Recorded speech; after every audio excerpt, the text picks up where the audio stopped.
And we're just going to go to verse 2. And I'm going to take some time to go through these because I just want to talk about these things. Remember, first one was do not forget his law, but with your heart keep his commands, right? So and here's the result of that. Here's the promise that comes with if you'll do these things. Remember God's law.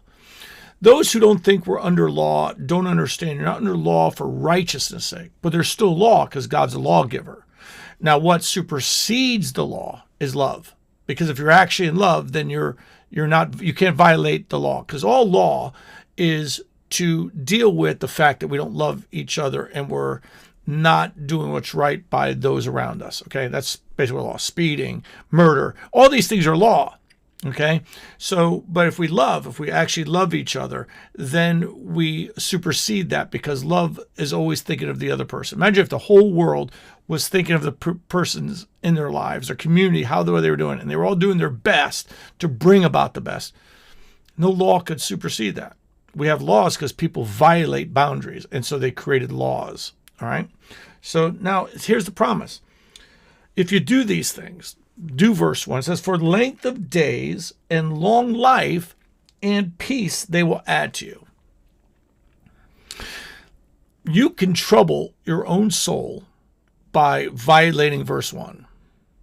And if you trouble your own soul, then you have the consequences of troubling your own soul. And that is not the length of days, not long life, and a lack of peace. I don't know about you, but I think sometimes in the church, we want to present that you could have peace in disobedience. You should not, listen to me, you should not have peace in disobedience.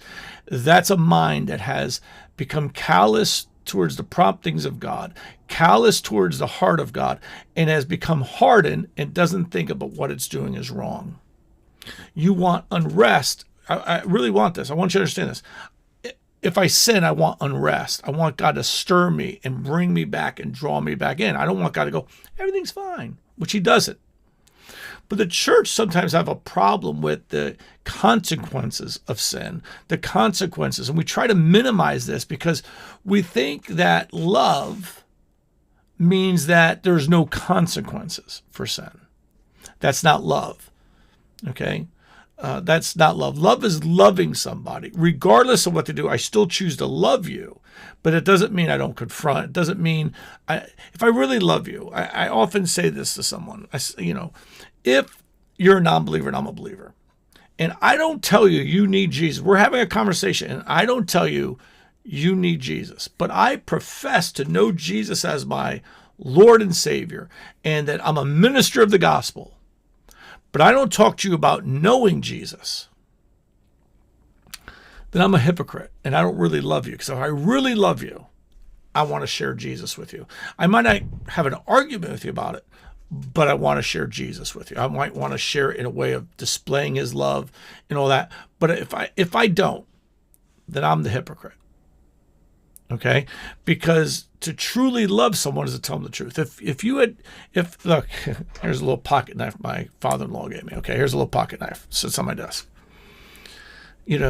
Why do you tell children not to run with knives? Right? Run with the scissors. Why? Because it's dangerous for them. And because you love them, you don't want to see them get hurt. Well, that's the same thing for the soul. If you do certain things, it's going to hurt your soul. And you can't be in perfect peace if you're violating God in relationship. So how do we keep that? We guard our hearts. We remember, we go back to verse 1. We forget not his law. Okay? But it says, but let your heart. See, the law is the boundary. The heart is where I want to be transformed into the heart of God. I want to know, I want to love God so much that breaking his law isn't an option. And that's the pure result of love. Him who loves me keeps my commandments. John 14. I hope this encourages you to pray this in your life. Lord, help my heart obey you and add long life and length of days to me.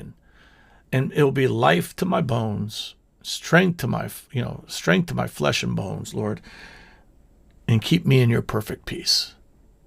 And I hope that you will do that as well. God bless you. You have a wonderful day, and we'll see you another day. Bye-bye.